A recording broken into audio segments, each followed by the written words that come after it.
સ્થિતિ દર વર્ષે થતી હોય છે તેને લઈને વડોદરામાં કોંગ્રેસ હંમેશા આક્રમક રહી છે અને હમણાં રિસન્ટલી પણ એ મુદ્દો ઉઠાવવામાં આવ્યો હતો સભાની અંદર એટલે એ મુદ્દે આપનું સૌથી પહેલા તો શું કહેવું છે શું સંતુષ્ટ છો એ જવાબથી એ કામગીરીથી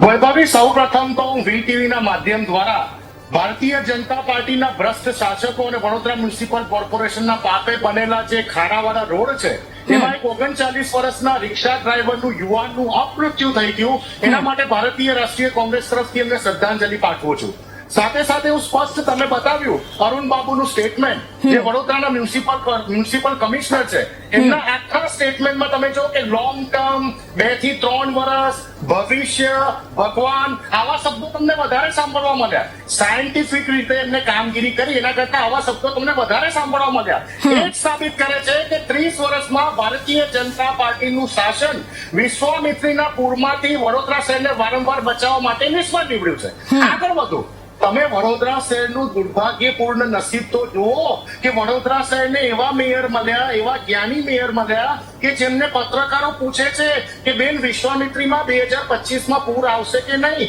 એમની પાસે કોઈ જવાબ નહીં તમે આટલા બધા માનનીય સ્ટેન્ડિંગ કમિટીના ચેરમેન સાહેબ ડોક્ટર મિસ્ત્રી સાહેબ એ પોતે સર્જન તરીકે ખૂબ વ્યવસ્થિત એમને અનેકો લોકોની જાન બચાવી છે પરંતુ જે દીર્ઘ દ્રષ્ટિ જોઈએ વિશ્વામિત્રીના પૂરથી વડોદરા વાસીઓને બચાવવાની એ ક્યાંય દેખાય નહીં તમે જો કે મેયરશ્રીએ કરેલા પોતાના જ કરેલા કામ ઉપર કોન્ફિડન્સ નહીં અરે મૌન મેયરશ્રી મેડમ મેયરશ્રી તમારી પાસે જવાબ નતો તો એટલીસ્ટ એવું તો બોલી શકતા બને કે મહાદેવને પ્રાર્થના કરીએ છીએ કે 2025માં વિશ્વામિત્રીમાં પૂર ના આવે એટલીસ્ટ એવું તો બોલી શકતા હતા ને તમે એવું પણ ના બોલ્યા ભગવાનને પ્રાર્થના કરીને એવું બોલ્યા હોત અમે બધા ભગવાનના માનવા વાળા લોકો છે વડોદરાની જનતા સંસ્કારી જનતા છે અમે માની લીધું તમારી વાતોને પણ એ પણ શક્ય ના થયું અચ્છા એનાથી આગળ જવું વૈભવી જે માનનીય મિસ્ત્રી સાહેબે જે કામો ગણાવ્યા રાજ્યના માનવ અધિકાર પંચના આદેશથી એક કમિટીનું ગઠન કરવામાં આવ્યું એ કમિટીમાં પર્યાવરણવિદ એન્વાયરમેન્ટ પ્લાનર જીઓલોજીસ્ટ બોટનિસ્ટ અને અર્બન પ્લાનરોનો સમાવેશ કરવામાં આવ્યો 5મી મે સાંભળી લો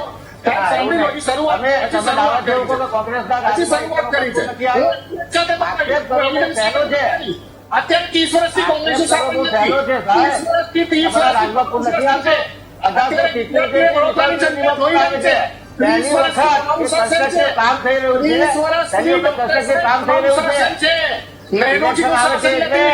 રાહુલ ગાંધીજીનું શાસન નથી તમારું શાસન છે 30 વર્ષથી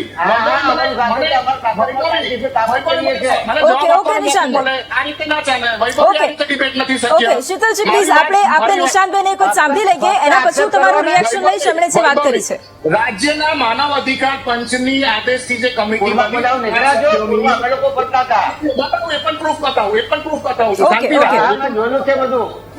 સભ્યોની કમિટી બની હતી એ લોકોએ 5મી મે રિપોર્ટ આપ્યો અને એટલો ભયંકર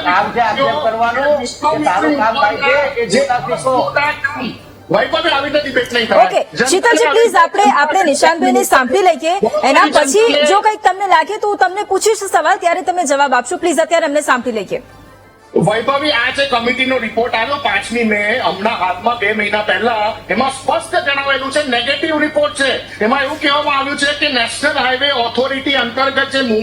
મુંબઈ દિલ્હી હાઈવે બની રહ્યો છે એક્સપ્રેસ એના પિલ્લરોના કારણે વિશ્વામિત્રી પર દબાણ થઈ ગયું છે બુલેટ ટ્રેનનો પ્રોજેક્ટ થઈ રહ્યો છે એ વીટીવીના કેમેરાએ પણ બતાવ્યા છે એના પિલ્લરોના કારણે વિશ્વામિત્રી ઉપર મોટા દબાણ થઈ ગયા છે વડોદરા શહેરમાં વિશ્વામિત્રી ઉપર થયેલા કન્સ્ટ્રક્શન અને જે મોટા મરતિયાઓના છે બિલ્ડરોના જે દબાણ થયા છે એક પણ દબાણ ડોક્ટર સાહેબ મને બતાવી દે કે તમે છેલ્લા 1 વર્ષમાં તોડી શક્યા હો સાથે સાથે પર્યાવરણવિદ તમે જો કે એમને એ પણ કીધું છે વૈભવી આ કમિટીના રિપોર્ટમાં એ પણ કહેવામાં આવ્યું છે કે નદીના ડ્રેનેજનું પાણી ટ્રીટમેન્ટ વગર આજની તારીખમાં વિશ્વામિત્રીમાં છોડી મૂકવામાં આવે છે હજી આગળ જાઓ આ સાહેબે જે વાત કરી અમે બહુ મોટી કામગીરી કરી છે આપ આ વિડીયો જોઈ શકો છો આ વિડીયો જોઈ શકો છો નીચે અને વિશ્વામિત્રીના કિનારે ઓકે શીતલજી પ્લીઝ આપણે નિશાંતભાઈને સાંભળી લઈએ વૈભવી વિશ્વામિત્રીના કિનારે માટીનું ધોવાણ ના થાય એટલે ટેક્સટાઇલ કોયલ વોવન ટેકનિકનો ઉપયોગ કરીને 4.19 કરોડ 4.90 કરોડ ખર્ચીને એમને જે આ બનાવ્યું એ ધોવાણ થઈ ગયું. આ મીડિયાનો રિપોર્ટ, આ મીડિયાનો વિડીયો, નિશાંત રાવલનો વિડીયો નથી બતાવી રહ્યો. એટલે મીડિયા પણ ખોટી, વીટીવીના કેમેરા પણ ખોટા, વડોદરાની જનતા પણ ખોટી. માત્ર ને માત્ર ભારતીય જનતા પાર્ટીના મેયર અને સ્ટેન્ડિંગ કમિટીના ચેરમેન સાહેબ બેઠા છે અને મ્યુનિસિપલ કમિશનર જે વાવાઈ કરીને ગયા એ સાચા. બીજી આગળ વાત કરું, વિશ્વામિત્રીમાં જે પૂર આવ્યું વૈભવી 2024માં, જો તમને તમારી કામગીરી ઉપર 2025ની કામગીરી પર આટલો જ વિશ્વાસ હતો તો આ ચેરમેન સાહેબ કેમ એવું બોલ્યા હતા કે તમે તરાપા વસાવી લેજો, દરેક ટ્યુબ વસાવી લેજો? આ ચેરમેન સાહેબ વાત હતી ને ભાઈ, ગેરફાયદેસર વાત હતી ને. ચેરમેન સાહેબનું સ્ટેટમેન્ટ સિરિયસલી લઈ લીધું છે. વડોદરાની આ સોસાયટી બધા સિરિયસલી લીધું છે. તમે સિરિયસલી લઈ આ લીધું મને છે. ખબર જ છે ભાઈ. Okay. શરૂઆત કરી દીધી છે. ઠીક છે, નિશાંતભાઈ, તમારો શરૂઆત પ્રશ્ન- કરી દીધી છે. ઓકે તમારો પ્રશ્ન